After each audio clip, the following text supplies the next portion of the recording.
Greetings, Flesh Wound Horror freaks, and welcome to Flesh Wound Horror Live. I am Flesh Wound Dan, joined by producer Todd. Good evening. Pugs Dread. Namaste. And Mike Kruger. Welcome to prime time, bitch. So, yeah, we've got a lot going on tonight. Todd's actually eating. I'm jealous. We're going to have Surfer Boy pizza tonight. No, I'm going to. Daddy get shit. I was like, are you on your fucking eating disorder diet again, Dan? No, I'm not going to pass out this week, so I'm good. I'm good. I had. You know what? I'm okay with you passing out on the show as long as it's filmed. We will be okay with it. Then it counts. If it happened, I'd want to really milk it, like he might not be okay, kind of deal. Get some clicks. Okay, you know, by you telling him right now you can't milk it. Yeah, you're fucking ruining the work. I mean, I could be dead. Like they wouldn't have. We could have set this up perfectly. I could have sent you gigs. You could have gigged yourself. Why the fuck you fell over? Would have been the whole thing. Could have started a GoFundMe, make some money. You fucked it all up. How would a gig make sense? And I'm sitting in an office chair. That'd be hard to because you fucking hit your head. All you need to do is do this. If anything, I'd probably just hunch into the computer. I don't know if and hit your head. If on the screen glass. You don't have control of your body. You're not gonna. So falling forward like that is very common. That is true. That'd actually be pretty bad. Remember when Tom Green? I don't know if any of you saw that. Like he just passed out, I guess, on his podcast, and Harland Williams had to jump over his gate and just knock on the window. Literally, this is all on camera. Were they neighbors? I guess he was fairly close. Yeah, on the same street. Was this before or after that his dog was taken by an owl? You hear that story? I know, but no, man. Yeah, his dog, Captain Chili Dog. Oh, that's fucked up. Yeah. I've got a Chihuahua. Well, don't name your dog a food first thing. That's hold on. Help. Respect the rank, Captain Chili Dog, and Fisherman Bob. That was the two. Those owls can be fucking brutal, man. That's that alternative theory for the staircase. But are they as brutal as No, the possum was very grateful when I saved his life. I don't know. Didn't you say it was trying to rip your dick off or something? No, it was the dog trying to rip my dick off. That's what you get for trying to pet it the way it doesn't want to be pet. Yeah, that's what you get for using peanut butter, asshole. It saved its life. Then I saved it from drowning. I saved it twice, although the drowning part was. I would have held that fucker. But Anyways, so yeah, warm pizza, horror movies, life is good. Murder possums. Welcome, T-Bone, Ice Lord, Big T, Mikey, Ben. We got a stacked chat tonight. What up, in words? Time. Yeah, okay. that works too. Oh, Mikey hit an owl one time. I've had them fly over me a few times when I'm on my hiking trail. It's kind of freaky because they're deceptively strong. I don't know if I can fight an owl off or not. Owls are aliens. Could be. Well, I'm noticing something I forgot to change. I noticed, but I like it. Leave it. Too late. All right, so. Well, I know we got our post show later. You already mentioned the taste test, but we got some reviews too, right? We do, and immediately following the show, pretty much Flesh Wound Features or Patreon.com/Flesh Wound Features. We will have our link in description. Link is in the description. All right, let's kick it off with the review for one of the more recent, if not the newest. Shudder original Revealer from writer-director Luke Boyce. And in this one, tensions rise when a stripper and a religious protester are trapped together in a peep show booth and must come together to survive the apocalypse in 1980s Chicago. All right. So this one, I'll get it out of the way right away. Not exactly the movie I expected it was going to be. And it definitely expected something a little grimier, a little more dirty. If you're looking for any kind of titillation, nudity, being a peep show themed horror movie, there is none of that. Now, having said that, hinting at it, huh? There's hints of it. Yeah, that doesn't count. You don't hint. You show us the goods. But this is why Dan refuses to watch Hustlers, by the way. There's other reasons to not watch Hustlers, Todd. You don't like that fucking Alabama 7? Who are we talking? Which one's Hustlers? The main. Oh, I was talking about the movie we're watching today, Revealer. Oh yeah, no, I like the lead actress in this, but yeah, okay. Yeah, I'm not watching the Jennifer Lopez stripper movie though. So Revealer, it becomes pretty obvious right away that this is not that kind of movie. So I accepted it. That was fine. It made me laugh right off the bat with the line. Tim Seeley also wrote Revealer. He created hack and slash comic Ben Grimm. Yes. It made me laugh right off the bat with the you're like an upside down version of a Christie Canyon. I thought that one did make me laugh. Definitely, it's got the Stranger Things style score. It gets the look right to this time period, which later in the movie they date this one 1987. So that's roughly what you're looking at.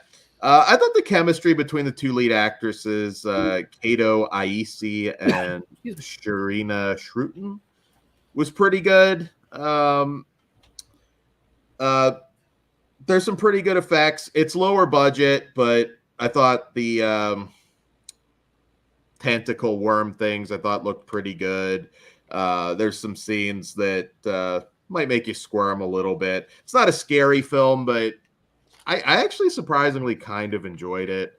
I thought it nailed the tone really well. Obviously, I watched this in the middle of Stranger Things mania, so it's kind of a good little companion piece. There's references to Chud. I thought all of that worked pretty good. It does kind of, I think, commit a bit of a sin in teasing a potential follow-up that probably isn't going to happen, just to be real. But overall, I really like the lead. It does feel like kind of the beginning of a story, particularly trying to find her man, as she refers to in the film. And so there's a lot that isn't necessarily resolved, but I liked it. Just again, reading this, understand what it is not. It is definitely not a sexy strippers versus demons movie. That's not what this is. And if you go in with that in your head, you're going to be disappointed. But having said that, surprisingly enough, I enjoyed it. Nothing spectacular, but it's a good time. Kruger, what did you think? Well, for me, I think the two things that it had strongest going for it was the neon. So, cinematography and the lighting, all that shit was really cool looking and aesthetically pleasing. And the soundtrack that you already brought up with the synth score, really cool stuff. Definitely a nice throwback. The characters were all right. I liked the main character, Angie, and how, her punk rock personality contrasts with the ultra religious Sally. But Sally, to me, was just like a super detestable character, which purposely done. But there was a point in the movie where I feel like she's supposed to kind of be redeemed. And I am really I just wanted to see her die anyway, still, even with, what's revealed about her. The practical creature effects, though, that were there, they were cool. The design of the main demon that comes into play towards like the second half and the end of the film, he was pretty cool looking. There was some CG though that kind of rubbed me the wrong way, specifically with some of the worm stuff. The worms, when they were practical, look cool, but there was a couple of shots where it just didn't look that great, and I was like, less probably would have been more in that situation to have it not look so jarring compared to when it's there practically. The story is where my biggest issue with this is. It just, like there was some, it had its moments and these cool, little gross out things going on, but then I feel like there's this message that just kind of beats you over the head throughout the movie, and I think it sacrifices some of the story with it just putting that message out there almost constantly to me. I don't have any problem with the message that this movie's trying to convey or anything like that, but it felt a little overbearing at times. And also I thought the ending just was really lackluster, and that it was kind of building to something a little bit more. But overall, like this was one I actually had to watch twice, because like the first time I watched it, I hated it, and I felt like I was maybe being a little bit unfair. So I went back, gave it the time to watch it again with maybe a little bit more sober mind too. And I liked it a little bit more, but still not anything that I'm not crazy about, or not anything that gets my full stamp of recommendation. Did you just kind of, because it is basically two people in a singular location for the most part. It does hint at a much bigger apocalyptic storyline. So it's not that I necessarily wanted more of that, but it's just like there's a stretch of the movie where it's just a lot of dialogue and a lot of back and forth talking, and I didn't find that really that interesting or compelling. And that's kind of where it's starting to put its message out there, basically right in your face, and it kind of rubbed me the wrong way. I was like, kind of want more cool demon things going down people's throats and less of this stuff going on, especially just because I didn't feel like it all has to do with redeeming that Sally character, and I didn't feel like it did, for me at least. But definitely, I may not be the target audience that this movie is for too. So that plays into how I enjoyed it as well. But what about you, Pugs? Well, I co-sign that. I am definitely not the target audience for this, because I landed where you landed the first time you saw it. I only saw it one time, didn't like it.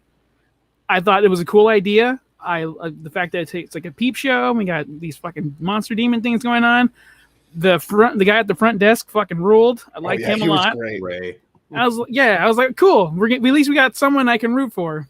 But then it just goes on, and like I fucking love bottleneck TV shows. That's when it's very minimal. And they have maybe 2 to 3 characters interacting with each other in one location. You save money for a big episode later. I'm a big fan of that. For me, this is a big miss. I didn't care about the characters. I was not invested. I was very, very let down, because the opening scene, like I was like, oh, I'm ready to enjoy myself, and I just never got there. So highly disappointing, but I don't think I'm a target audience, so I would say, press play. What about you, Mr. Todd? I'm like really disappointed in Dan, because if this had an Into the Dark label, he would be totting the fuck out of this. But because it doesn't, and it has a Shudder label, he's letting it slide. That premise delivering a not alone is enough for you to want to take this one apart, Dan. I don't understand that. Look, it became obvious early. Like, I knew it. Yeah, exactly. But I'm not going to shit on it. But you wouldn't even watch Hustlers because there's not enough nudity, despite the All fact right, that let it me has an ask you excellent this. story. See, and what's the excellent story in Hustlers? It's a Jennifer Lopez stripper movie. It's already better than this one. Yeah, explaining the plot gives too much away. I thought this was actually a lot better than most of the later You're Into the insane. Darks. Well, the later ones, I'm not saying. But this even one then, wasn't it's still obnoxious to me at all. I thought it was. I know I'm not the target audience, also, and I know. Well, I'm not either. I'm not the target. I know, but I normally give it a pass. Okay, my problem is not just not delivering on that. This is such, and this is where Pugs knows that it's such a bullshit. This is not what the '80s look like. This and that threw me off. Like, it's a romanticization. People are fucking romanticizing it. Yeah, there was nothing that neon covered. Yeah, but I get that. But you could say the same thing about pretty much everything now that's taking place in the 80s. I do. He does constantly. But it's still kind of work. Like, I guess I look at it as like, yeah, sure. And like, you're just out on the street. It doesn't look like that. But, mall culture at the time. And I was He was I know there. you're an old. We were toddlers. There. Todd was an actual child. Or Yes. no. How was the? Well, remember though, this wasn't a titty club. This was a peep show. That's a little different. It should be a little more revealing. Am I wrong? Yes. I actually probably wouldn't have even had her do the strip because again, just don't even bother if it's not going to be that type of thing. My American is showing. I'm like, what if I slip her a gun? Just put that up there. I'll pay you a little more money. But all right, that's where I land. So what are we giving this one? For me, it's definitely a one-time watch. I ended up enjoying it, but it's 2.5. Like I think you'll like it even more, as you said, if you are the target audience. But this one had a lot of good elements. I thought it was perfectly enjoyable one-time watch. Yeah, I'm not calling you dumb if you like this or anything like that. I'm just shocked at Dan not shitting on it, especially with the message too. I'm a little bit surprised because it is very Blumhouse-like, I think, in certain aspects. Blumhouse is obnoxious as fuck when it comes to some of their messaging. Kind of too, Dan. I think this was bordering. Your mindset takes you in that from that logo. I'm gonna start sending movies with the wrong logo. I will 100%. This is better than like those really shitty Into the Darks that I crapped on. Some of those were just very difficult to sit through. Again, early on, second season was hard. Yeah. Other than the first season, had that shitty Puka episode.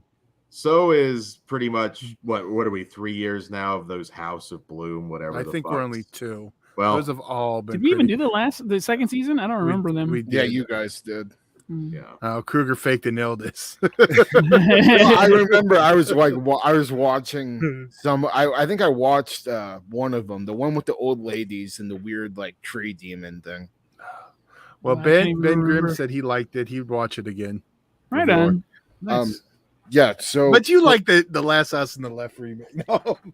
Oh shit! Yeah, Ben, that's gonna come to bite you in the ass. Like every comment you make now that we disagree with.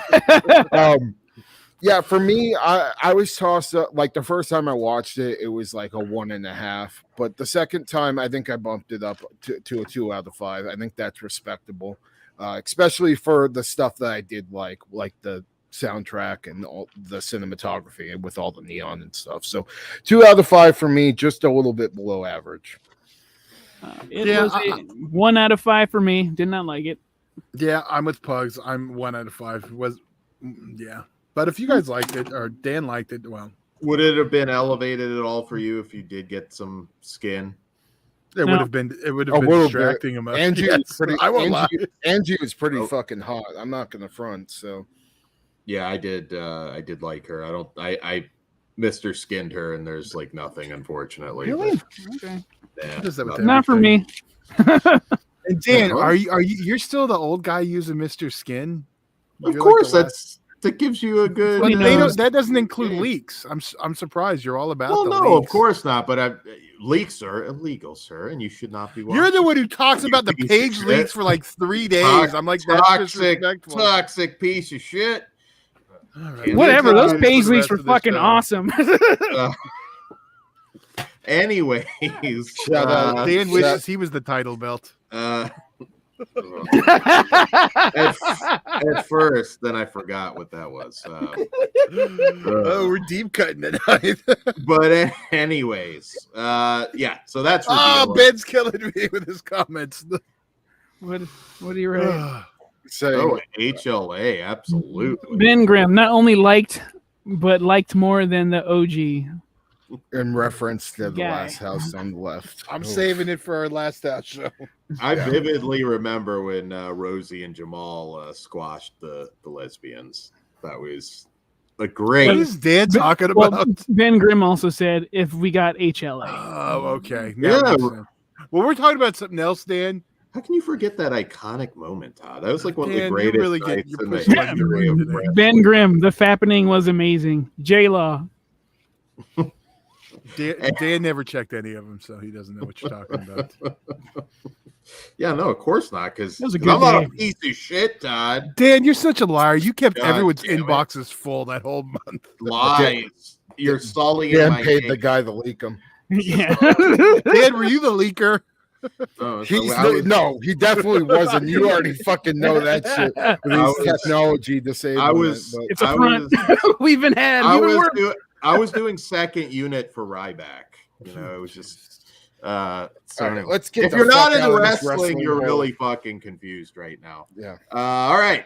Next movie, non-wrestling, is Toe. This is a Tubi original from director Vanessa Alexander, and in this one, two identical twin sisters must confront their past when their attempted killer re-enters their lives. All right, Toe. So new Tubi original, Kane Hodder. I think we might have reacted to a trailer, if I remember right. Kruger, what did you think of Toe? Yeah, I was definitely excited about this one. Just anytime Kane Hodder's in a slasher movie, whether he's the slasher or not, I'm in. And the last one he did, Knife Court, I believe it was called. Actually fun little movie. So I was, going into this with some high hopes, and God damn, it was a really, really bad slasher. Kane Hodder in this, I wish they would have used him like properly, because like he really is just kind of stand around, be menacing, does some satanic, rituals, carving up some meat and stuff. But outside of that, he really doesn't do shit. All the kills in this movie are basically off screen or just like a simple, like somebody getting hit over the head with a wrench. And it just like, you have Kane Hodder, use Kane Hodder. I mean, he's actually a fucking pretty goddamn good actor when he's acting serious too. And if you don't believe me, go watch Hatchet when he's actually playing Victor Crowley's dad. Like, he's fantastic. Also 13 Fanboy, he had like a really strong little moment in that movie too. Like, he can act, and it just really disappointed me that they had him just be this lumbering around big dude with a fucking hood on that really didn't have anything cool to him. The story kind of plays out like shitty Nightmare on Elm Street, to be honest with you, like just like a kind of bad Nightmare on Elm Street ripoff. The setting of, the junkyard, definitely cool. And, the idea of this tow truck driver coming back from the dead and enacting his revenge on the two victims that escaped. Great concept, but it's just executed like shit. And the length of it, almost 90 minutes, made it feel like it was going on for fucking absolutely ever. It also had this terrible, terrible twist at the end that just made me feel insulted by watching this movie. Like, it was just like the last kick to the nuts of just a straight up boxing match with my balls the whole time. So yeah, it was a very unpleasant experience, to say the least, for me. I do not recommend you waste 90 minutes of your life on this movie. Kane Hodder deserves fucking way better, and this makes Death House look good. Oh, I don't know about that. Death House is a turd. For me, dude, with the fucking just seeing all those horror legends alone, with the couple of decent practical effects that movie has, that's better than this experience for fucking sure. Like, granted, I'm not saying Death House is a good movie. It's shit. But compared to this, you had a better time. You're having a better time watching Death House than you are watching this movie. I can't go sign on that, but I understand, because I was massively let down by this one too. How the fuck do you have a recipe for this, something that sounds delicious as fuck, and your fucking flambe flat? Like, I don't know what the fuck happened. You have Kane Hodder, satanic bullshit, serial killing, and a big fucking tow truck. He's got a cool hood, and I just didn't give a fuck. Fuck everybody except Kane Hodder in that movie. Now, don't get me wrong, I'm being a little harsh, like, because there are some elements that are cool, like I said, but man, what a chore for something that sounded so cool and could be fucking rad. So I didn't care for it. I thought this was a massive letdown. I will say though, if you are a big Kane Hodder fan, go ahead and support this. It's Tubi. I'm not gonna shit on it. It's fucking free. Press play. Try to enjoy yourself, but just know you might be checking your phone a little bit. Yeah. So more than just at the commercials. Yeah, it's unfortunate. This was I had higher hopes. It just kind of I was watching. I thought, well, at least he gets to play Freddy again. So it was basically not good. I'd rather watch. I don't know about Death House, but they're both pretty bad. I don't know which is worse. I'm not jumping in on that discussion. Jump in on the chat, which is worse if you've seen both. Yeah, just not good. Well, definitely better for me than Death House. I will say one good thing off the bat, though. Caitlin Gerard, who plays the dual roles of Abby and Maddie, great actress. In fact, if you want to see a much better film that she actually starred in, check out 2018's The Wind from director Emma Tammy. That farting movie? It is not, but it is a good sort of historical period piece horror film that IFC. It is not. There are those out there too, but it is an IFC midnight title. So she's really good in this. It doesn't really matter, to be honest. And I'm gonna say, as far as Kane Hodder goes, he probably had very limited filming time. I have no doubt it was a body double for 99% of this movie.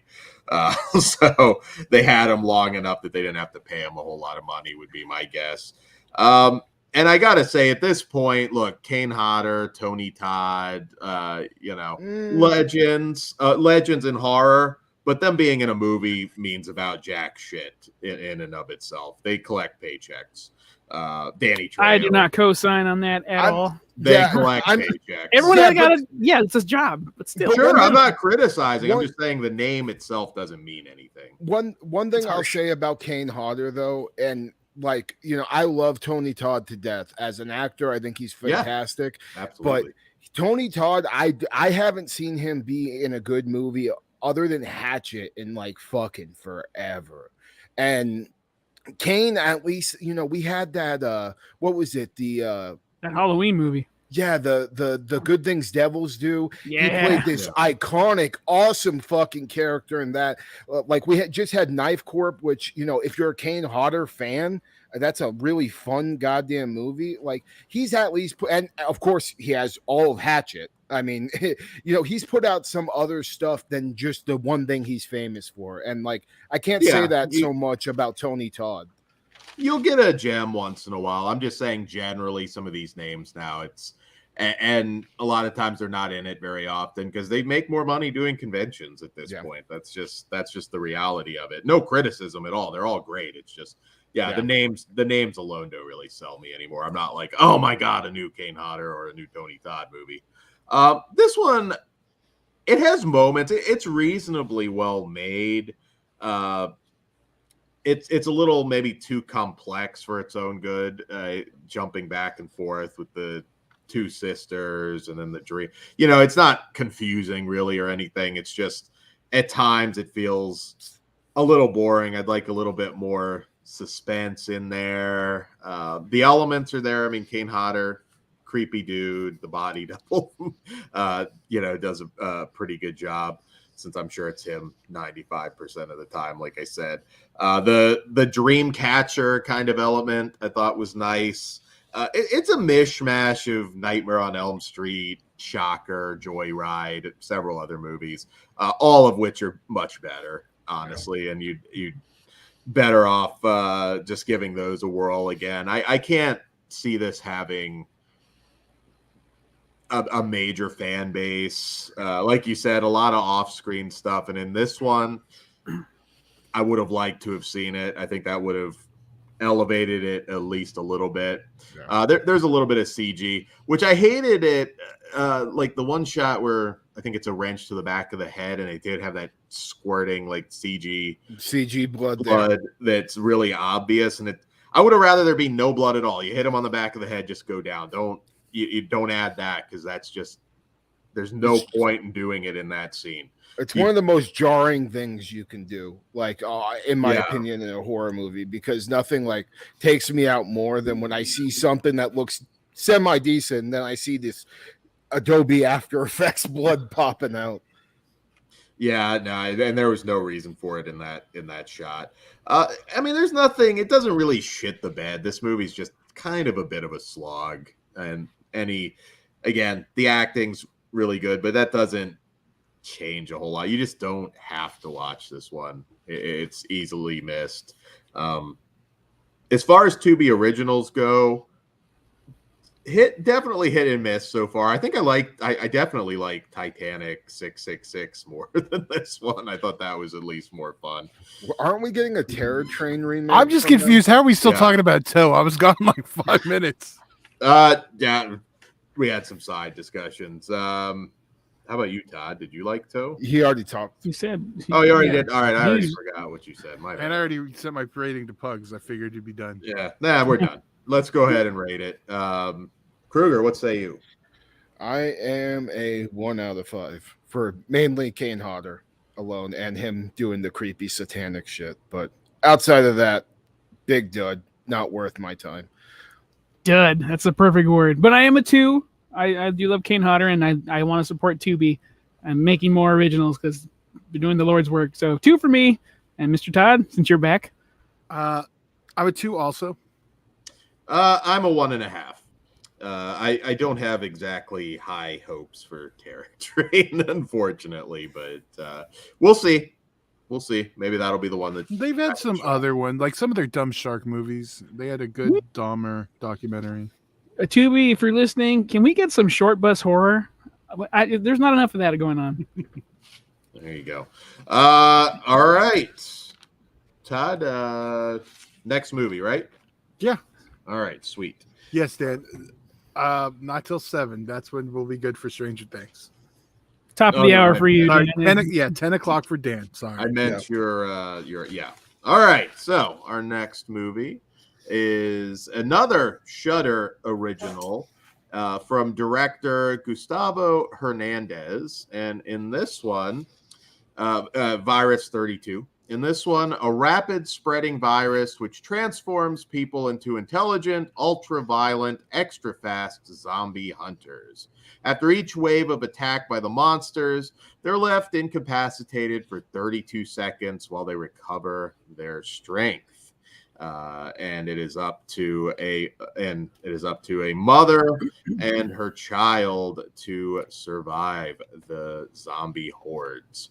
All right, so this is an Argentinian Uruguayan co-production, I believe, and obviously very similar to sort of the setup of the sadness, but in particular 28 Days Later. This has got a lot of beats from 28 Days Later. It's easy to see what really inspired them, even the music, just about everything.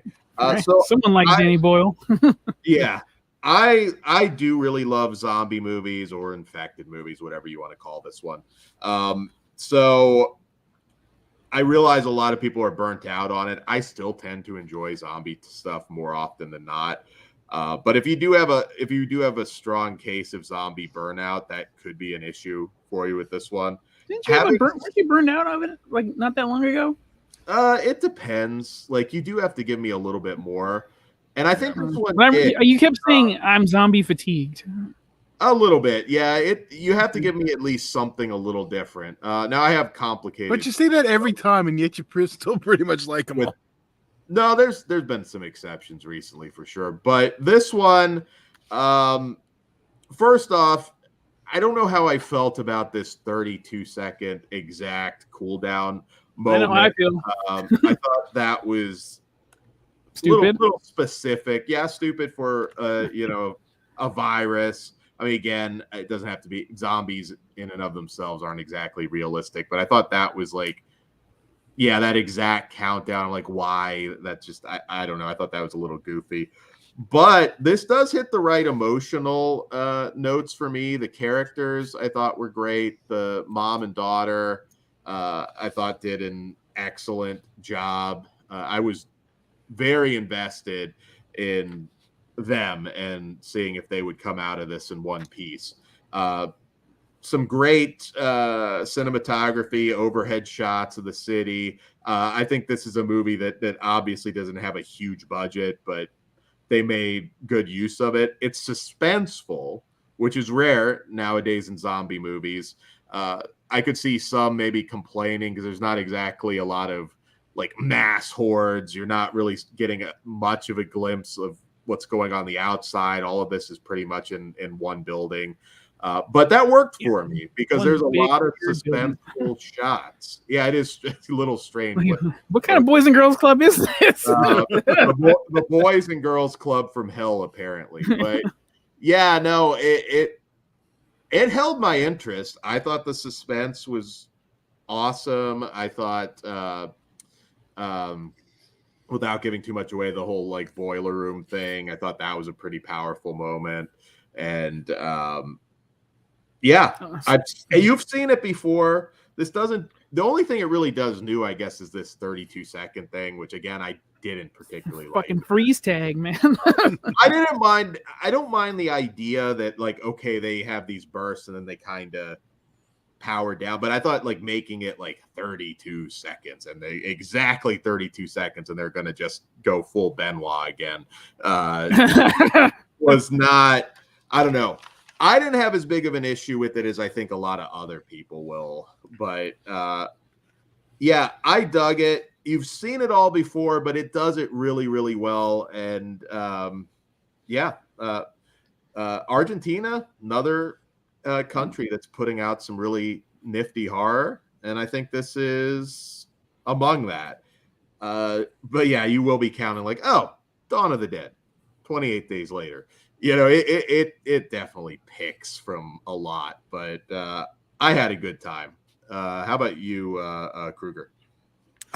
So I wish I would have saw this actually before I had already watched The Sadness, because I think like I may have gotten a little bit more out of it, not having just, you know, the perfect like almost the perfect zombie movie, like for me as the audience. But I did like this a lot. It being Argentinian, though, I was expecting a little bit more violence just because most of the Argentinian horror I've seen has been super ultra violent, balls to the wall gore. You're not going to really get that with this movie. So that you know, that definitely was one thing I wasn't a huge fan of. I would have liked a little bit more, you know, visceral violence. And there's a couple of things they tease that like really made me want to see something. And Pugs, I know what I'm talking about. Oh, you bet. Just fucking stick with it. Yeah, just do it. You know what I mean? We need a Nike symbol for just like the imagery of somebody grabbing a baby's head and just do it. That needs to be a future shirt. But yeah, like just there's certain things this movie plays with where they don't commit to the idea all the way, and like that kind of bothered me. But as far as characters go, I love the mom and how, you know, she's obviously not the winning parent of the year awards, showing up with her kid, you know, at her security job, you know, and she's drunk too, but she's trying. And that's the one thing that, you know, you get throughout the whole movie. She's just trying her best, and she's had this really fucked up past that's, you know, kind of still haunting her to this day, but she's also trying to be the best mom that she can be. And that really was strong and powerful theme going throughout the whole movie. You do feel real sense of danger. The boiler room scene that you did talk about, Dan, I was a little bit disappointed with that, just because like I felt like that scene was so powerful, and then what ends up getting revealed later on kind of counteracts, you know, that scene. I was so mad.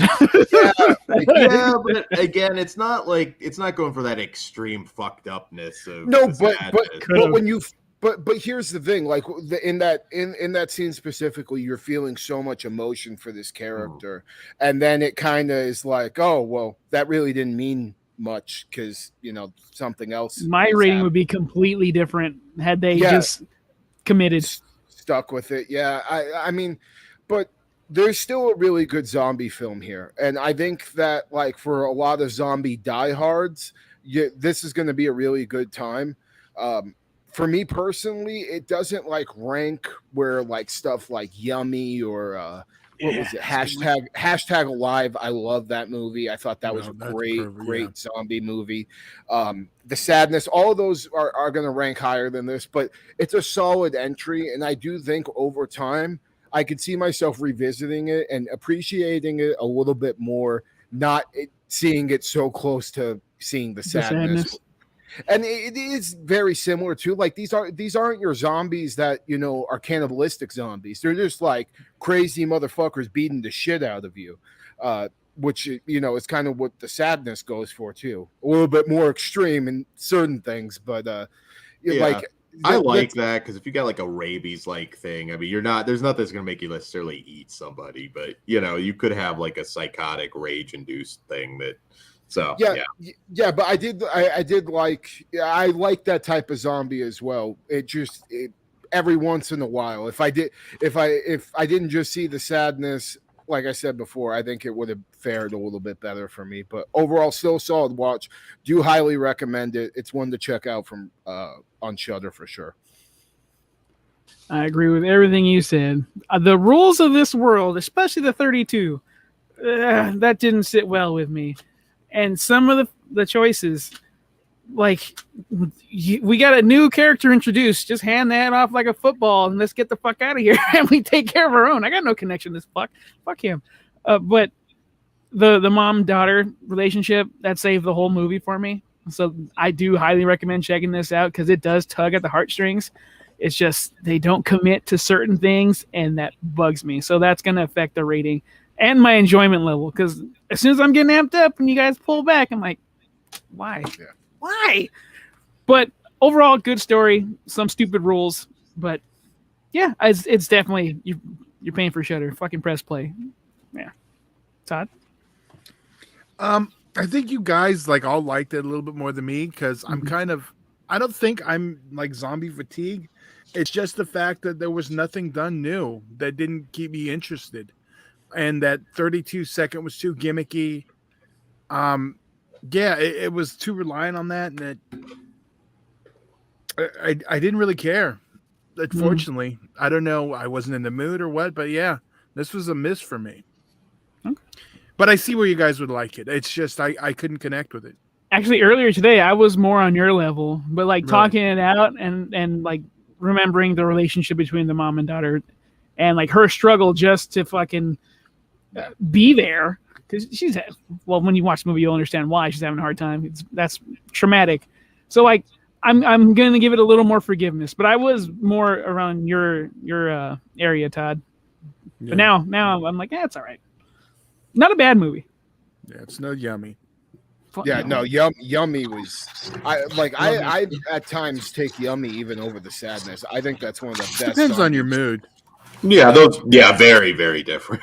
Yummy. But they're still like over the top with the violence and like gross sexual stuff. Like and they don't tease us with this; they gave it to us. Yeah, some too much. Some would say, not us, but some. Well, they do tease us a little bit in the sadness, and you and I both had a problem with that too, Bugs. But we're really fucked up people. So you're still mad about Halloween 2018, right? Oh my God! If you just stab that fucking baby or throw it up against the wall, amazing.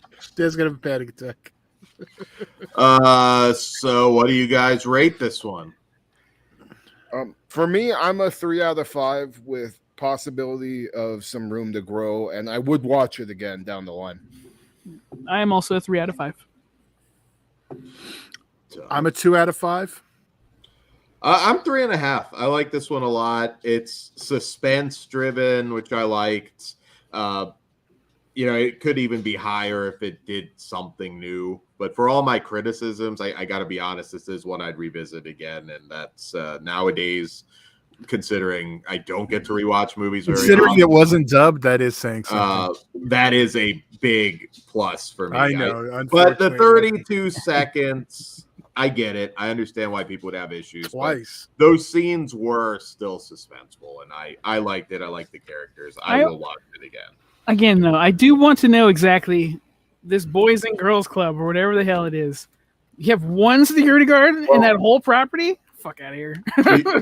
I think the answer to that, in all honesty, is that's like the cheapest area they found to film. I don't think it exactly is going to open in a few decades. Something else, because there's also the basketball court is soaked in water. Like, what the fuck is that?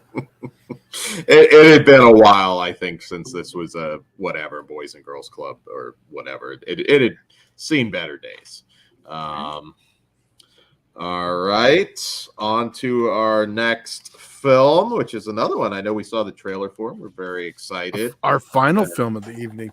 Yes, our final film, but we do have Stranger Things, and Todd's going to eat in front of us, which is, You're making this really... I might go get I'll get a snack or something. But anyways, all right, so our next film is The Passenger from co-directors Raul Cerez and Fernando Gonzalez Gomez. And in this one, a group of strangers sharing a ride have their trip interrupted when the driver hits a woman hiking in the dark of night. They decide to help her, but quickly learn that something is wrong and they shouldn't have let her in at all. All right, The Passenger. Kruger, what did you think of The Passenger? Yeah, this was one I was just extremely excited to watch the second I saw the trailer. Definitely looked right up my alley on the type of movies I like, with the alien body horror shit going on. So the first thing I'll say, I absolutely loved just the characters in this. The driver especially, like, he's this sleazy Blasco? Yeah. I forgot. Blasco, I think Blasco or something like that.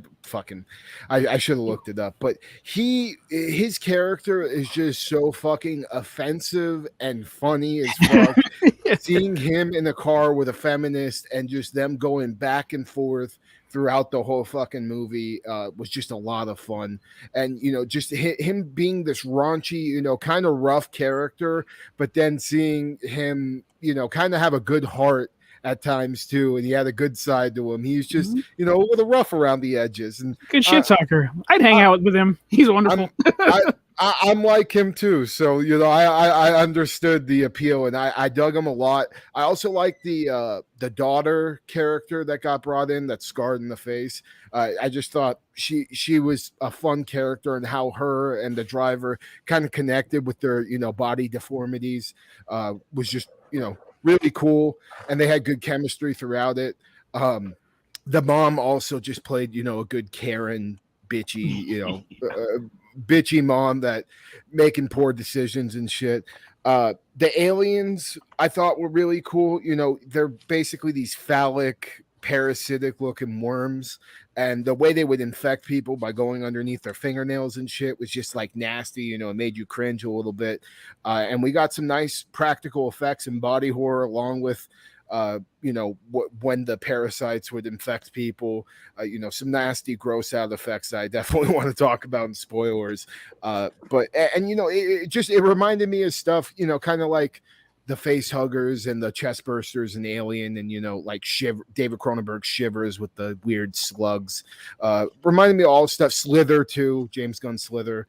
It reminded me of all stuff like that, and that blended well with the comedy.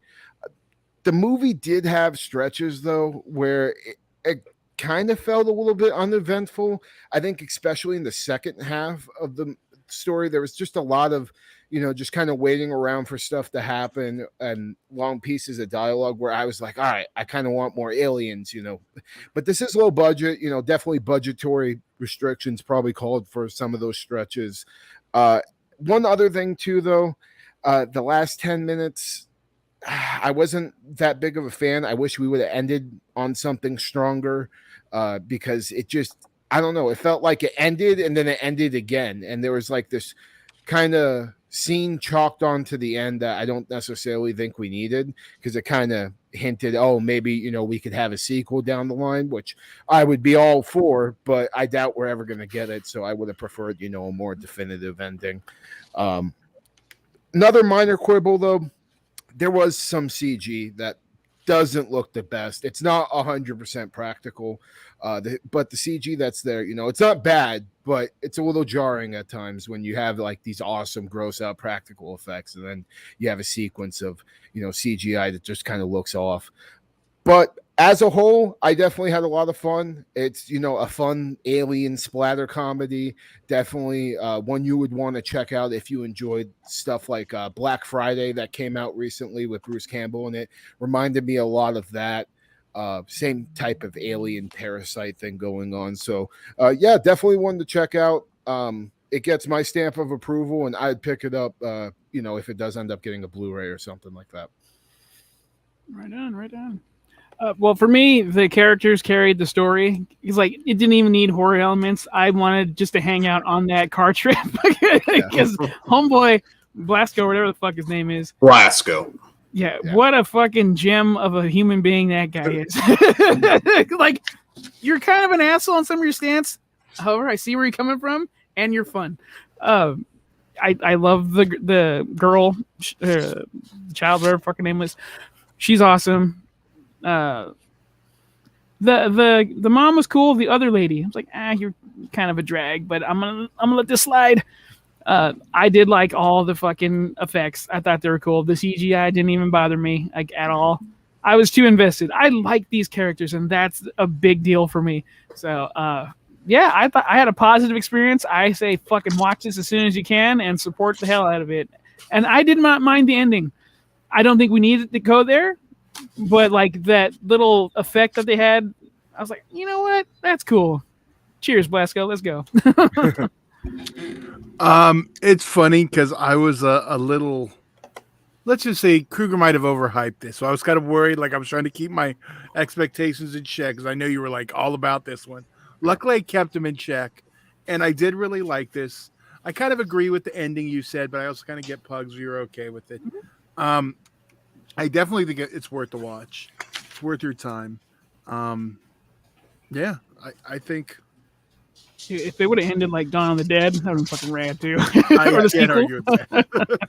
And it is coming to Screenbox eventually too, because it is a bloody disgusting production. So keep your eyes out for that. And it's also, you can rent it on VOD for $5 right now. So I think it's worth the $5 rental. So yeah, one thing before I get into my review that I will say, if you guys like this one, there's kind of a more lesser known film from 2019. It's actually a Panamanian film called Diablo Rojo. What does that mean, Dan? Similar elements as far as, you know, this one kind of takes place on a bus, and I remember liking it. I don't think we reviewed it, but for some reason, I think that, yeah, I saw it, but we didn't review it for some reason. But yeah, if you like this, try and track down Diablo Rojo. The Red Devil. Red Devil. All right. So The Passenger, very excited when I saw the trailer. I could have done without the opening scene. To be honest, I think they could have just cut that out. I didn't think that was great. I think the practical effects blended perfectly with the VFX. I thought all of it made sense. I thought it all looked great. Another film, extremely well made. The look of the film, the lighting, all the shots, just everything I thought was fantastic. I love the chemistry between Blasco and Marta, who plays the daughter. Marta, not his daughter, but the Karen's daughter. Karen, yeah. I thought they were fantastic. Blasco's kind of an asshole at the beginning, but his kind of paternal instincts do kind of kick in, and I thought those two were just, not to interrupt you, but the fact when he calls my girls the van and her, I was like, this is a good fucking scene. He's a good guy. Yeah, asshole or not. I think it was a little more than paternal, though. there's kind of a scene with the van that I thought was really, really cool when he just makes a certain decision with it. I thought that was really good. I love this one. I thought memorable characters. Everybody was developed really well. Really creepy, slimy effects. At times, it felt like I was watching a Brian Yuzna or Stuart Gordon sort of film, which is a great compliment. This one delivered. I wasn't too sure. I know these directors are working on a new one called The Elderly, which I think is in development right now. Wonder what that's about. I'm not sure, but I'm definitely going to check it out. This is a film that they did, again, not a lot of money, but I think they stretched their dollar really, really well. I thought this was... I keep an eye on these two directors because I can see much bigger things on the horizon for them. In fact, I'm just going to predict it right now. I think they will get there. I love this one. I thought it was just fantastic, and I'd like to maybe see a follow-up. There's elements of like Village of the Damned, Invasion of the Body Snatchers, just really good time. I thought, there's a little bit of comedy and everything, but it blended. I thought just there's a lot of comedy. There is, but it never got stupid. I thought it hit just that right note without going a little too far and not being a horror movie anymore. Blending horror and comedy is very tricky, and I think they hit the right tone just perfect with this one. Right on. Yes. Let's go ahead and rate it. Yeah, so me, I'm a 3.5 out of 5 with possibility with some room to grow. I already do want to watch it again. It's definitely a pickup if it gets a Blu-ray. I hope it does. Right on. I am a 4 out of 5 with a high recommendation. Watch that shit. Todd? Mr. Todd, you are muted.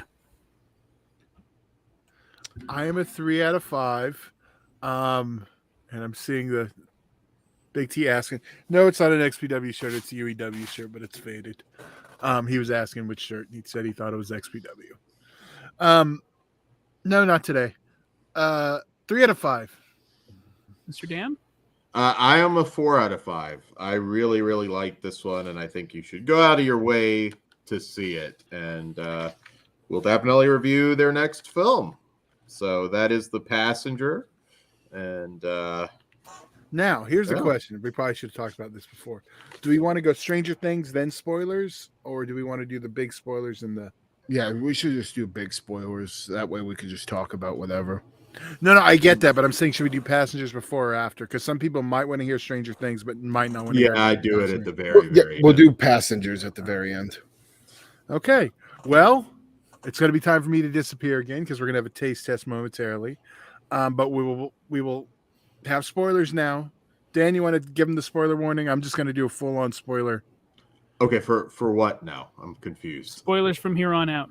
Yeah. For Yes, the we're for gonna Stranger talk Things generally. and the movies. Okay. Yes. So go All ahead right. and start playing Master of Puppets. Yeah, guys, Stranger Things. If you haven't finished season 4, we will be talking openly about that, and we'll have a taste test live. We'll clip that part out if you don't want to hear about it and probably post that up separately. Absolutely. So yes, if Some you're not caught up on Stranger Things and you're picky about spoilers, now would be the time to bow out. All right. Should we do the warning? I wasn't planning on it. It seems like you're waiting. Oh no, that's I fine. Yeah, I was just usually. Were you? Well, Master of Puppets. Like, play that shit. Yeah, right. you know what we didn't do before we go into this? Or did we? It could have been when I was gone. Did we say how many subscribers we have now? Oh shit! No, did we reach it? Yep. Wait, hold on.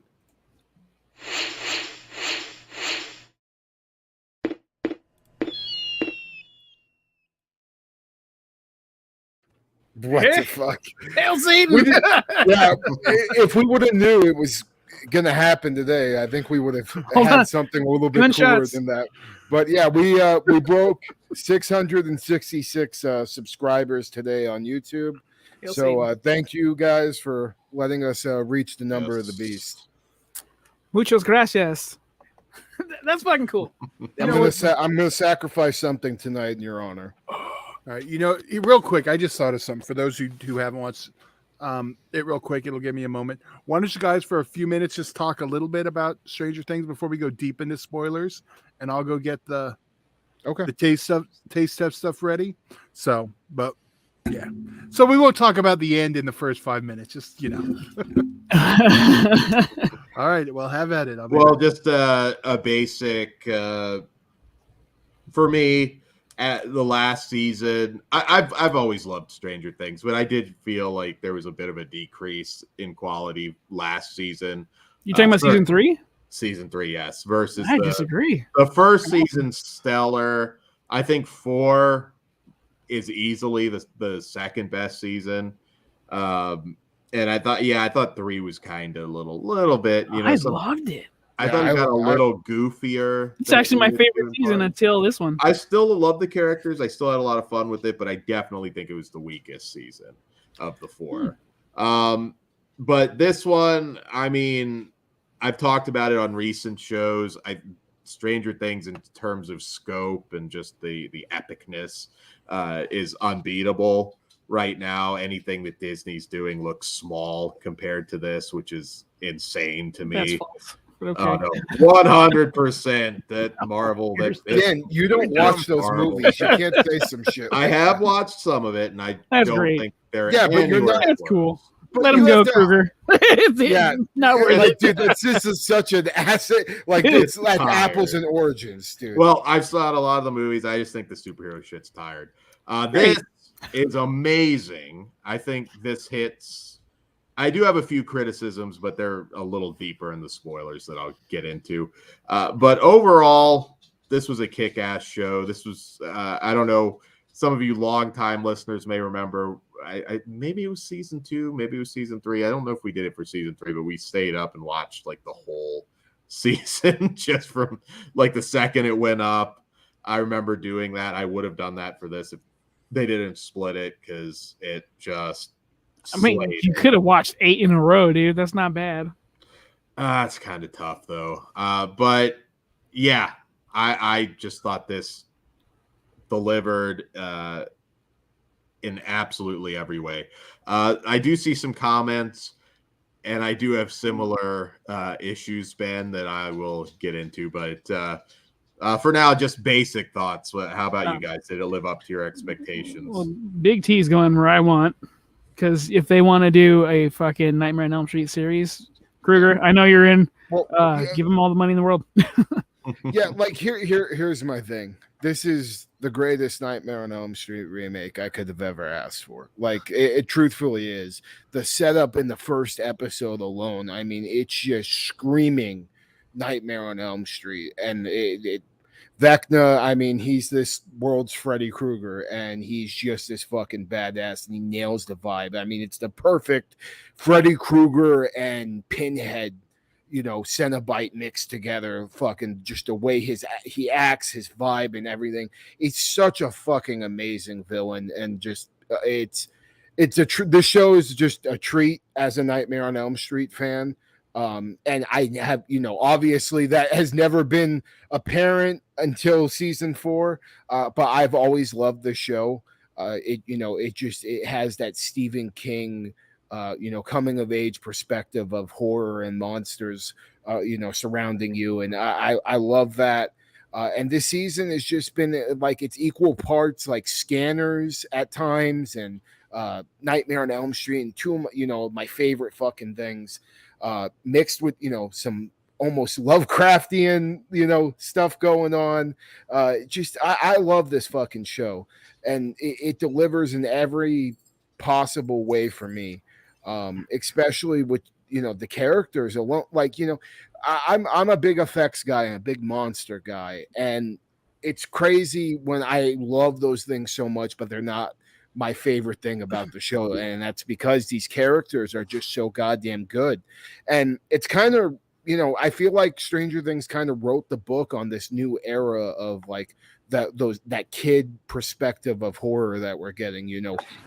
obviously followed suit pretty closely after Stranger Things and had that vibe going on. Just recently, we had the Black Phone that kind of had a similar feel going on, and I love that type of horror, and this is just it at its finest. The show, I mean, it's my favorite Netflix show. It's my favorite ongoing show right now, which is a huge feat because there's so many fantastic. Boys. The Boys, Raised by Wolves, that was going on. Like, there's so many amazing shows out there. But this is at the top of my list. I mean, it's just, I love everybody. And one thing about this show too is I love these actors so much that just because of this show alone, it's made me, love like people like what's his name, Finn Wolfhard, who plays Mike, like with it and Ghostbusters now. I mean, he's all over the place, and I love these characters and these goddamn kids so much because they're so talented. They make you feel for them, and you just love being around them with any characters that they fucking play. I mean, even Millie, like Millie Bobby Brown being introduced into the MonsterVerse, Godzilla series. It's just it's always a treat anytime I get these kids in anything. But getting them, in Stranger Things in this season all together again for the first time since 2019, I definitely lived up to my expectations. I was not expecting Freddy Krueger. I was expecting obviously some Nightmare on Elm Street inspiration with the trailer, but I was not expecting to this fucking extent. I mean, like I said, the Duffer Brothers, if anybody could do a Nightmare on Elm Street remake or show fucking anything, it was a show. Yeah, I mean, there's a show definitely there with them just having this season out there. I mean, I don't think anybody could do it better. And like I said, it's the perfect Nightmare on Elm Street remake with characters that I've already fallen in love with for 3 seasons. So it's just like the greatest fucking thing ever for me. Fucking A. Shout out to the horrified. Keep them high and tight. Watch out for wasps and stay hydrated. This fucking, I love the world of Stranger Things, from the kid world to the adults, because I don't think they get enough credit. And usually I would roll my eyes if someone out of nowhere knew karate and kung fu. However, I was rooting my fucking ass off. That guy's awesome. I love Vecna. He's the coolest. I just love him. I can't wait to own figures and stats. Did you love that shot where he's just like walking through the void? I thought that was fantastic. Every shot he's in, even when he's not full blown Vecna. Yeah, that's what I'm saying. Yeah, like right when they just show him, like, I became an explorer. That whole thing felt like. And then how the mind flare. I don't know if this is spoilery, but the mind flare imagery. Okay, then I won't go with it. But I love how this puzzle just fits together so well. It's fucking brilliant. I got nothing but positive things. That's the one thing I'll say about Stranger Things too, is like they do such a fucking awesome job at planting seeds and then like going back to them in later seasons, and things that didn't make sense in season 1 or 2 are starting to make more sense now. And the one thing that I think is just so awesome, and I don't know why it never really clicked in my head, and it probably did for other people before, but the metaphor of the Upside Down is fucking amazing, like so powerful. I mean, it's basically a metaphor on teen suicide, like 100%, and it makes so much fucking sense now. Like, you can go back to Barb's death in season 1 and you have that in your head now that it's a metaphor on teen suicide, and the way her death plays out, it's like, holy shit, like it's always been there. And like seeing stuff like that unfold to my very eyes, and my simple brain being completely mind blown by that type of shit, it's just made season 4 like I think season 4 is my favorite season, rightfully so. I mean, you're bringing basically back my favorite horror icon under a different banner, so he's still there. one thing that they do an amazing job is new characters that you're just meeting and you fall in love with them immediately. I thought Eddie fantastic. Argyle, dude. Argyle, yeah. Argyle is my fucking guy. He's Anytime getting a lot of hate. Really? they can fuck Why? off. Argyle is the shit, dude. Yeah. Anytime Past the Dutchie fucking starts playing, like I'm having such a good time with that motherfucker. Like He's a sweetheart. How do people hate him? I think people think his character is so like just like cheesy and over the top. But dude, like trust me, I hung out with plenty of stoners back in my day.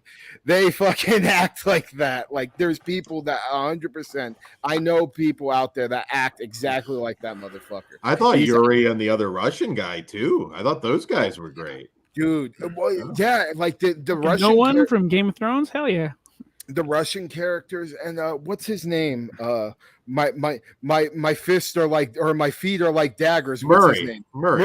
Yeah, Yeah. Murray. I fucking love Murray. Just like his character in this season is so fucking funny and just so great. The way he's reacting to everything. I mean, he was great in season 3 too, but man, just you're right. These new characters that haven't been along the whole time, but you feel for them just as much as everybody else that's been here since season 1. They do a great job with it. I mean, Eddie really was the heart of the show for me.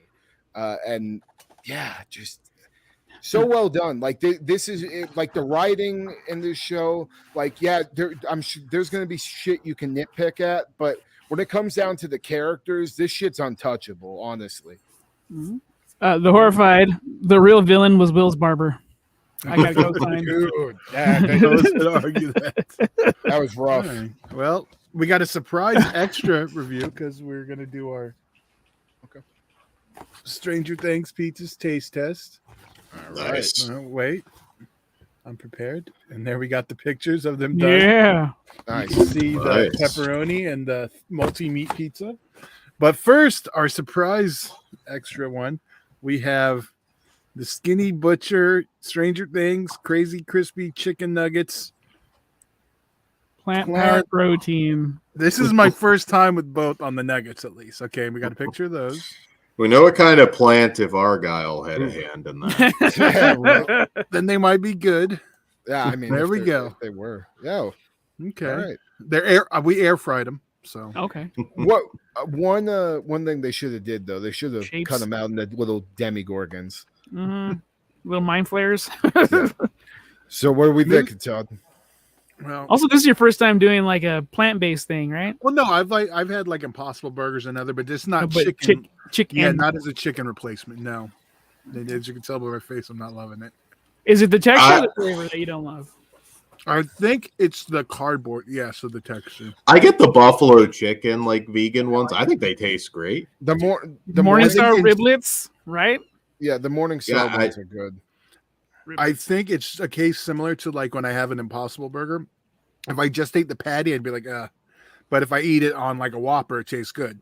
Versus this, I'm eating plain. I think if I had some dipping sauce, I'd have no issues. Yeah, you get some Chick-fil-A sauce on the side. That shit would That's probably the taste best fun. fucking shit, dude. Because right now I'm like struggling to finish it. Yeah, fuck this thing. Get some ketchup at least. Yeah. Well, hopefully Argyle's pizza is going to be a little bit better than his fucking nuggets. I know it's not going to be too They- salty because that was somewhere else. I'm surprised they didn't do a pineapple thing. Since They they did. There's a There's pineapple, a Hawaiian one, but it's Yeah. yeah, it's pineapple and jalapenos. my That's favorite. the one I wanted spicy. really bad.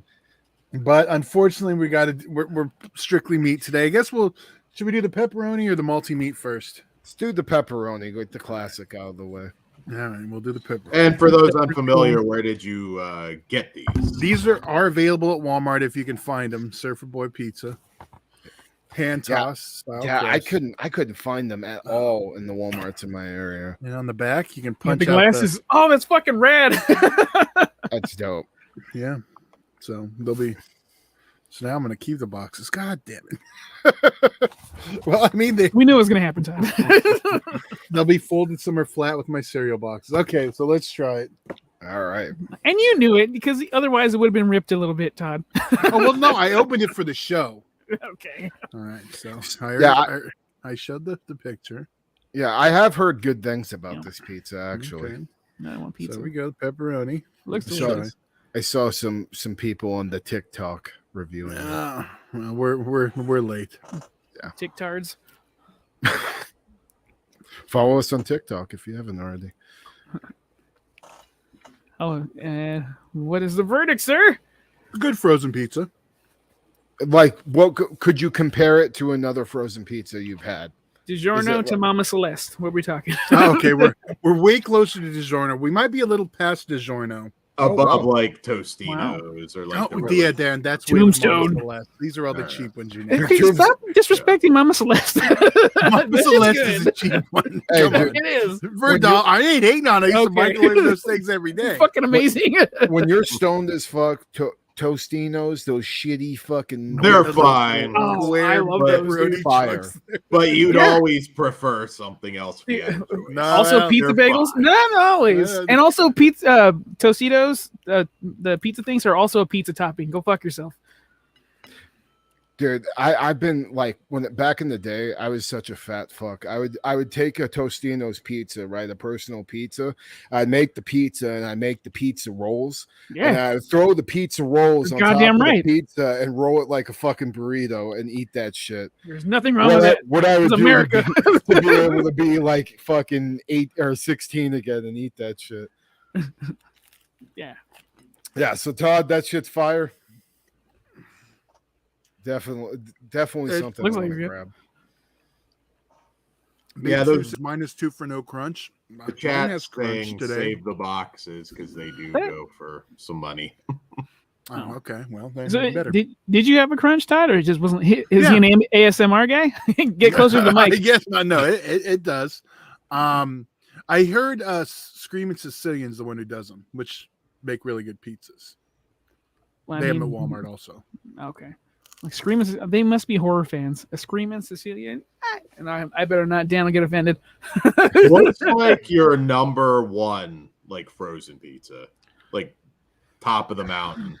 I would go DiGiorno, dude. You can't like. It's not. I love DiGiorno. There is, I'll tell you exactly. The deep dish DiGiorno, and it comes in like a pan you cook it in. Mhm. It's the best frozen pizza. Period. If you like that kind deep dish. Is it getting like the Costco ones called? Is it cheating? Because it is technically like frozen when you pick them up. No, I would say that because it's like a deli Yeah, pizza. because They like put that at Walmart. that's like probably top tier for me. Is like you can that is. you can pick up a Costco pizza that's frozen and throw that shit in the oven. I think and those it's are pretty technically goddamn good. refrigerated because they're still fresh. So I think those are a little different. Yeah, they're Because like they don't- frozen like that day or the day Yeah. before or some shit like that. But I mean What about that pre-box Kruger. yeah, Yeah. pre-box. See, Daily See, Ghost I'm the- Screaming Sicilian is the tits. See, See, I'm the type of guy that where like if I'm just gonna do a frozen pizza, I'm just gonna go back to my shitty ways and eat a couple of Tostinos. Nothing wrong with that. I haven't had a frozen like a legit frozen. I've had a couple of like really terrible chickpea fucking shitty ones like recently, but I haven't had like a legit frozen pizza in forever. Dan, those are your favorite toppings? I was gonna say, do you want to know why Dan's single? Jalapeno and onion. So Oh yeah, Oh yeah, and we would well, love that. and mushrooms. I like mushrooms. oh, But- dude, Oh God, you're the worst. no one's gonna want to date you because your Ah, pizza choices. awesome. Hold on, nothing wrong with mushrooms. Unless like they're getting me mushrooms? high, I'm not interested. All right, Oh, well you now don't- we got Ah, one more to well, taste before Dan tells us weird pizza toppings. and What's like the about NXT women's title. jalapeno? Dan, calm down, sit back over there. Well, fuck you. Jalapenos I'm in trying there. to do a taste test, Dan, and Jalapeno. you're just here. Where's his mute button? T-Bone says Red Baron is his go-to frozen. Yeah, that actually, you know what? Red Baron has a couple of those like weird ones where it's like a taco pizza or something that I've had. That's good. I like that Alright. stuff. Well, now All we're right, gonna Todd. try the other one. Put it in your mouth. Oh, see, now you're gonna make it awkward. I- So now we're gonna try the multi-meat Purposeful. pizza. Oh, now it's extra awkward. Put all that multi meat in your mouth. All right, let's try it. Oh yeah, for the meats, what do we have? Sausage, ham, and pepperoni. Yeah, not even bacon. All right. Why didn't they just call it a 3-meat pizza? Multi-meat sounds like. Yeah, I'm a It makes it bacon sound guy. better. All right. All right. A little bit of a crunch there. I feel like we're doing like a David Portnoy fucking video. No, it's good. They're both good. I'd recommend them both if you can find them. All right. Yeah, that's the It says who makes them on the box, I guess. yeah. The only way. Oh, Palmera. oh, you know what? They do sell that brand. I think at Walmart. Makes sense. Yeah, I've been looking for them, but fucking, I couldn't find any. I definitely want to try that jalapeno and pineapple one, because even though I'm a guinea, I love fucking pineapple on pizza. It's good. It's really fucking good. Pineapple, jalapeno, and pepperoni. It's like sacrilege to my heritage, but I get I it. fucking love that shit. I got tricked into it. Someone did pineapple and jalapeno. I was like, that sounds good. So I tried it and I was hooked. Yeah, I'm just like gimmicky pizzas in general. Like I'm all about Barbecue chicken pizza. Dan's all that's about good. that double cheeseburger pizza. oh dude. Oh, that could be pretty good. I love taco. See, I knew pizza, he was that for kind of sure. guy. Yeah. I mean, taco more than that though. Yeah, anytime You're you can further get, like, proving my point. dude, we had this the best pizza place when I lived in Surprise was called US Pizza, but it was all Mexican run pizza place. The pizza was amazing, but they had fucking Mexican food too that was just like so goddamn killer. And they would make a Mexican pizza there, and just all like taco fillings and shit on it. Chorizo. Fucking, oh my god, dude, so goddamn amazing. If you're ever in the Surprise area, get taco pizza from US Pizza in Arizona. That shit's fire as fuck. Well, now I'm fucking starting. It depends who makes Mexican pizza. Honestly, like, it's fantastic, but there are some like half-ass Mexican pizzas too that are just. Can we clip that to just half-ass Mexicans? Okay, that one. Yeah, dude. Mexican pizzas are definitely guilty pleasure. By the way, Taco Bell, you guys are fucking assholes for that. Brought it back just for a dick tease, you ass. Dude, well, no, they So brought did it I. back and it sucked balls. Like, Oh, really? The one I had was fucking fantastic. dude, every single I got it like 3 times. Every single time, ass. Really? Like, it's probably like I've had good Taco Bell at that Taco Bell too, but. And yeah, just the tostada, and it tasted like their sauce was off. I don't know what the fuck is going on. Zombie, I live right by the border. Never heard of Mexican pizza. That's because it's an American thing that we made. sure. Yes. In Taco Bell, it's a fucking double shell tostada. Like other pizza places, they just throw some like burrito toppings and shit, and it's fucking delicious. So highly recommend. So, Todd, out of the 2 pizzas, which one would you say was better? I think actually just the basic pepperoni. Basic pepperoni. Yeah. All right. All right. Yeah. And so that's a yes on the pizzas, a no go on that vegan bullshit. I wouldn't even give it to my dog. I was gonna say, what if you put it on the multi-meat pizza? Now everything's going crazy. I don't know. That might, yeah. Don't ruin the No. pizza. All right. So even just you came across this, no gimmick, no Stranger Things, it would be worth buying. Todd, Oh, I'm sorry. I'm multitasking. if it didn't Producing. have the Stranger Things brand on there, would it be worth buying? Dan asked. Over, Yeah, but it like- wouldn't. It still wouldn't be my go-to. Okay. It is the gimmick of it, but it's the gimmick of it, and it's a decent pizza. So, I don't think I don't, for whatever reason, it always seems to be out. At oh, it's sold out everywhere. Like right Yeah. after I ordered it, like you can even Stranger find it on Things the app. is pretty popular, Dan. It is. Like number 1 again on Netflix, right? Like 3-4 Oh, weeks in a row, whatever I'm it is. sure. Yeah. I'm sure. I've been trying to get Bandai actually came out with some cool like Bandai style Stranger Things creature figures. They have like the Demo Bat and the Demodog and the Demogorgon. I've been looking for those. They sell them at Target. Pretty cool shit. Right on. All right. All right. Shall we get into the show Yeah. Yes, back to Stranger Things. Absolutely. and hook it up with a slice, Todd? I'm gonna give you this.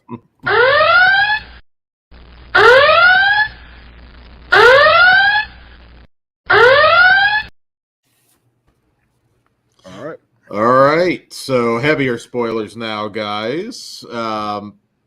As far as I saw a comment in the chat about Millie Bobby Brown criticizing the Duffer Brothers over the deaths. That was a joke. Her and what's her ass were joking about it. I didn't see it. I just saw it in the chat. I didn't see her. But no, I agree. Hold on. Oh. Good. No, I agree. Like, I do think they should have had a higher body count. I think they could have killed a couple more main characters. I think they probably should have. Obviously, Max is gonna be fine, but she's gonna be blind, dude. Yeah, but she's not dead. I do think they kind of should have this season. I wonder though if she's like actually still alive or not. You know what I mean? Because like a vegetable type thing. Like, well, trapped in there. That and like, you know, we don't know what Vecna's fucking full extent of his powers are.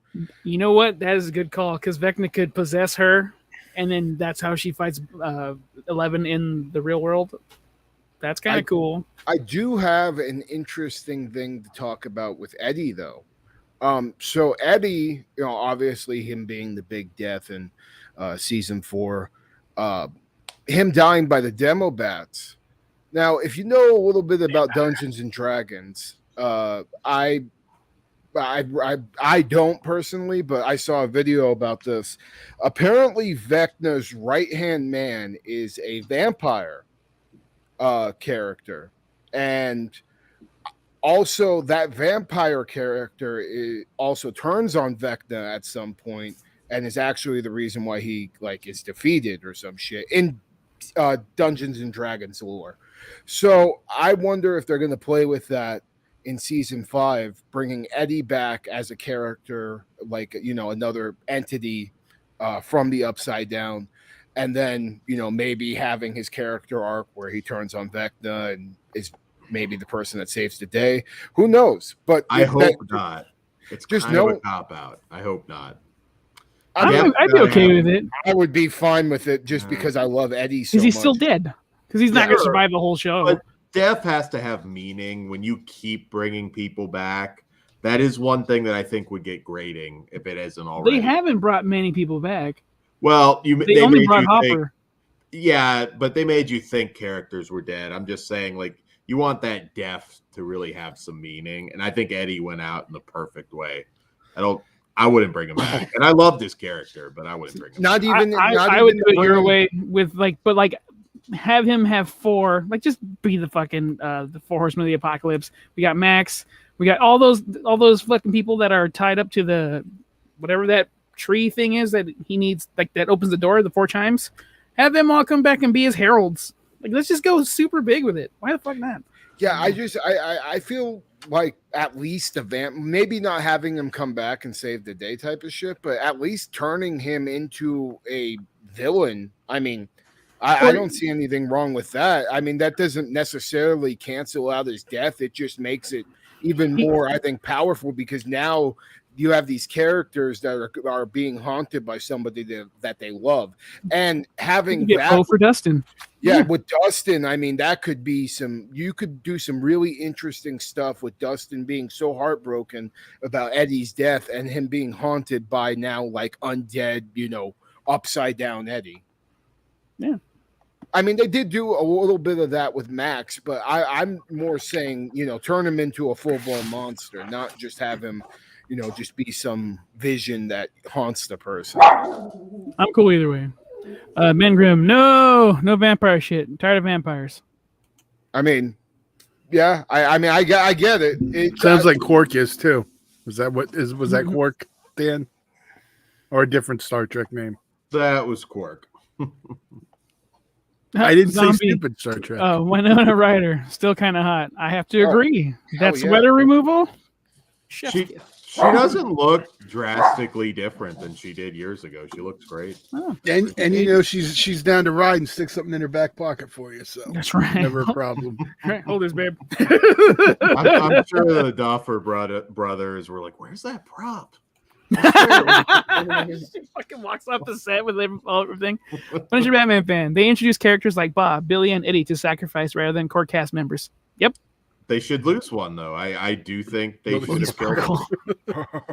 I do think we're building to that, but that comment or that whatever Millie and Bad Haircut were joking about, they're like, oh, we should be a little more Game of Thronesy. They weren't super serious, but they also probably know what's going to happen, and I think we're going to lose a lot of people next season. Yeah, no, you'll definitely have deaths in the final season, and I hope they don't. I hope they're careful, like just bringing it back again and driving it into the ground, because that is a worry. I think you're perfect to just end it with season 5. Now, if you want to do a spinoff with somebody like a Murray, where obviously it would be a very different kind of show, that'd be great. But yeah, the main characters, just end it. End it while it's perfect. You know, I mean, shit, there's a Game of Thrones follow-up, isn't there, that like nobody talks about? Like, isn't it a prequel or something, if I'm not mistaken? Say it again. Sorry, I was reading the Durfers are. There's a Game of Thrones. Yeah, House of Dragons comes out next month. This month. All right, no, there's one that's out now. Maybe I'm thinking of something else. But either way, like, just don't run it into the ground. It's okay to end a story. Real quick though, Ben Grimm says the Durfer brothers are talking about making Stranger Things musical, and they're adapting Stephen King's The Talisman next. That's awesome. Yeah, if you notice, that's what was being read to Max in the hospital. Mm-hmm. Billy Bean, did you ever think Winona Ryder would be a MILF? Does she have kids? No, I don't believe so. She's just the age of a MILF? She's 50 now, so yeah, she's more than MILF age. I like her in this. I thought she's fantastic. MILF isn't an age, Dan, just in case you didn't know. It's not, but you got to be, not to rehash that argument, but you got to be. You could be a teen mom. And we've never had this argument. That's not a MILF. We've never had this argument, Dan. Technically. So put a pin in it and save it. Okay. After the show. I don't know if I want to have this conversation. Maybe we'll forget. Go ahead, Kurt. I was just gonna say the final episode, just the whole sequence where Upside Down is completely breaking Hawkins in two, and that one little religious douchebag jock dude gets fucking cut right in half by the portal. Fuck that. Yeah. Fucking I popped so hard because I thought he was about to fucking, like straight up beat, like kill what's his name? He's not gonna be able to breathe. If you catch my drift. Lucas. Yeah, Lucas. Like I always call him Mike because he's fucking Mike in it.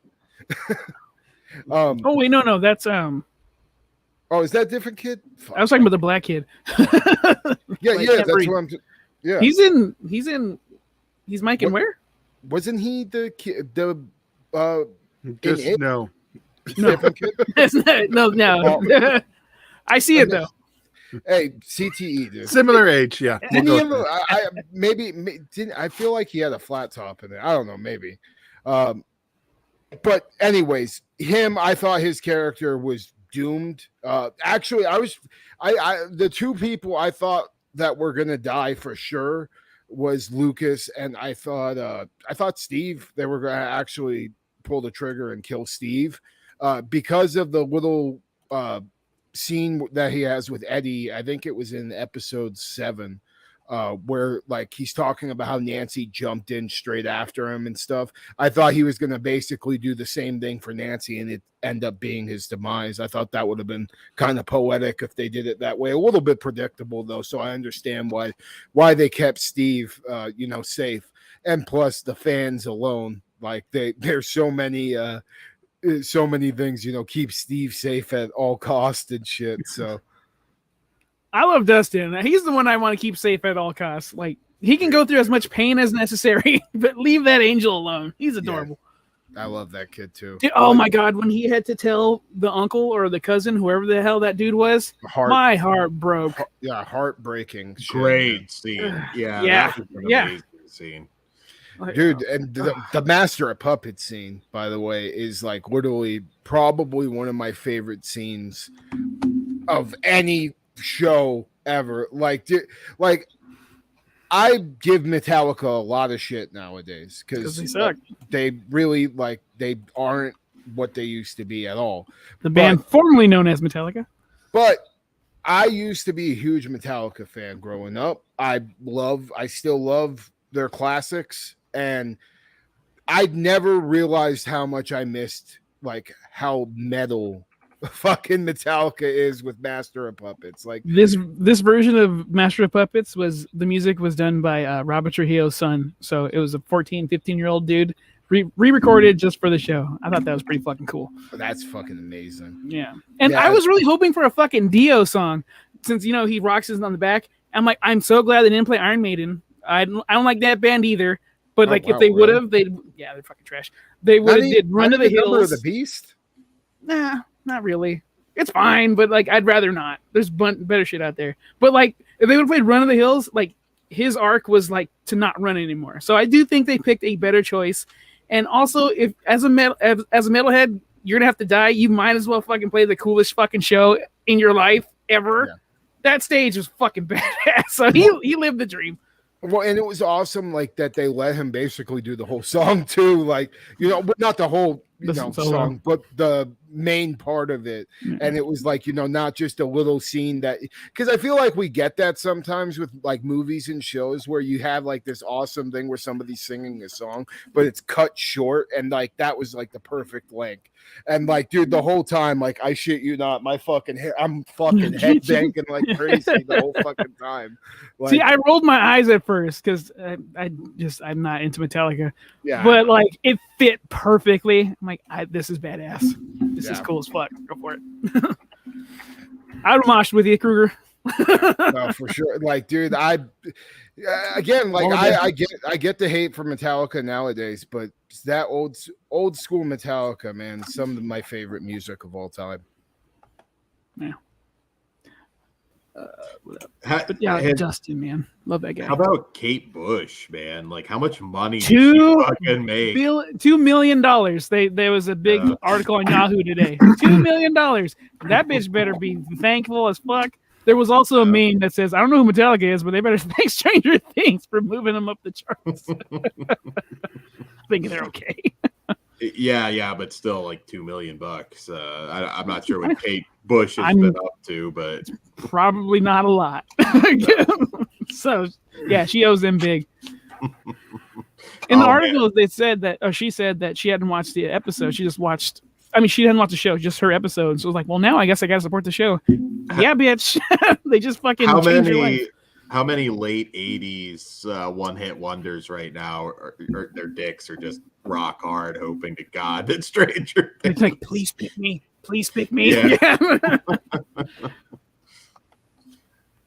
Todd, how about you? What was your favorite part of season 4?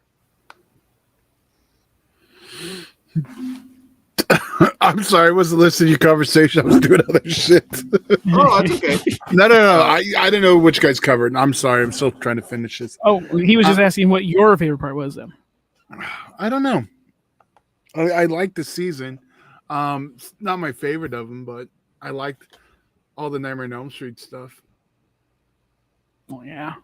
I don't know. I'm still absorbing this one because I don't love it. I didn't hate it. I like a lot about it. But it doesn't touch season 1. I think it creates more of a problem for Nightmare on Elm Street than it does help it. Explain. If the Duffer Brothers have it, what? Show your work. If the Duffer Brothers have it, aren't we just going to be rehashing it and people are going to be like, "Oh, we've seen this." I think they're creative enough to figure it out, to make it different than what they've already done. Granted, you have the whole first episode that does beat for beat all the way with Eddie, being there and being blamed for the murder. But I think you could, as long as they're able to make it different enough, I see no issue. And it's not like we haven't seen stuff like this happen before where somebody makes something that like is similar to another thing, and then they end up landing a remake. Oh yeah, it happens all the time. So like that's just kind of what I'm hoping for, because I feel like as far as just Nightmare on Elm Street spirit, this is the closest I think we have gotten, like 100% ever, from like the first, I think the first 3 or 4 films. I think if anything, the Duffer Brothers will probably get something Marvel, something DC. They're going to get them, but I mean, no disrespect to Nightmare on Elm Street, but I think they're going to go get a on bigger to like property. some bigger in terms of box office. I think, yeah. A man can dream, goddammit. Well, wouldn't it be a step down going to Blumhouse? Dan, this is not a question for you. Everything's a step down. This is why it's not a question to you. Wouldn't it be a step down for going from Stranger Things to Blumhouse? I don't think so. Blumhouse, whether Dan likes it or not, is fucking gigantic. like people say horror. Oh, the Blumhouse. Yeah. I'll tell you a story of a non-film snob. We were going through my screen, like going through my stuff I had on Vudu. He's like, "Oh, is that from the company that makes all the good horror movies?" I took a beat and I was like, "Blumhouse?" He's like, "That's them." Because non-snobs, some can just enjoy crap. Look, it's also for the mass audience. Like they're not to shit on them, but it's like the Fast and the Furious version of horror people. Like, I think it's more like the McDonald's version. Oh, let's do that. That's better. Yeah. McDonald's, if you like left it outside for half a day. God damn it. No, you just gave a positive review for a movie that was Blumhouse that you would have fucking. I don't automatically hate it. Dash cam.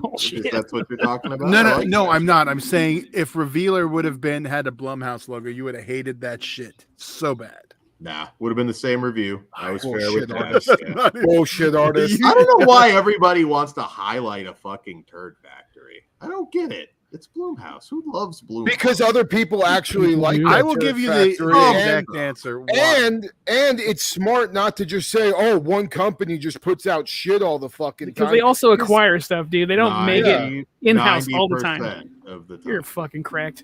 90% of the time, I stand by. And A24 put out a horror movie you didn't really care for the last time, so keep your mouth shut. Which one are we talking about? Men, you did. Well, I didn't give it a 0. I said, hold on, I still have to watch that. Yeah. Oh, shit. All right. Well, before we get do we still got more spoilers on Stranger Things? Kind of get back. We barely talked about it, but yeah, go watch. It's fucking awesome. Ready for season 5, which is next year or the year after? 2024. You got a long wait. I don't know if they get a time jump in, right? They better be in college. It should be 92. I don't know if this is confirmed, but I heard 89. And if anybody in the chat knows for sure, I heard. Watch Batman. Fuck yeah! There goes Bat Dad's #1 single again. If they do 89, I'm trying to think what was. Oh, they're gonna all be dressed in like Saved by the Bell. Yeah, that I don't really want to see it go beyond that in terms of the timeline. I don't know. Ben nails it on the Blumhouse. The majority of Blumhouse are in the middle, with a few truly awful and a few truly great. A few. Small. That's what he said, Dan. Yeah, but he wants to make sure we focus on. He wants to just He's an asshole. You know what's funny about it? That is fucking funny, Kruger, because he beats it in our heads how much he dislikes Blumhouse, the way Blumhouse beats into our heads how much whatever issue they're putting. Yeah. So, Dan, you know what? You have become the thing you hate. And that's how we should end the show. And that's how we're ending it. Dan. Full heel turn. All right, guys. So we're gonna go pretty much give or take a few minutes right into our post show. Patreon.com/FleshWoundFeatures. It all starts at just $1, and you help support the channel. So we appreciate that very much. And beyond that, I don't know if we have anything else to plug. Check out FleshWoundFeatures.com. Buy some merch. We got that new Ozzy shirt that I think is pretty awesome. I'm already getting pictures that they're already getting delivered. So yeah, sweet. So yes, check that out, and I believe that's all we got for you. So we'll see you soon. See you on Patreon. All right. Good evening. Hail Vecna. Thanks to all the 666 subscribers, Hail Satan, and everyone else that comes after. You're awesome too. So we'll see you in Disneyland. And especially thanks to our Patreons. Oh yeah.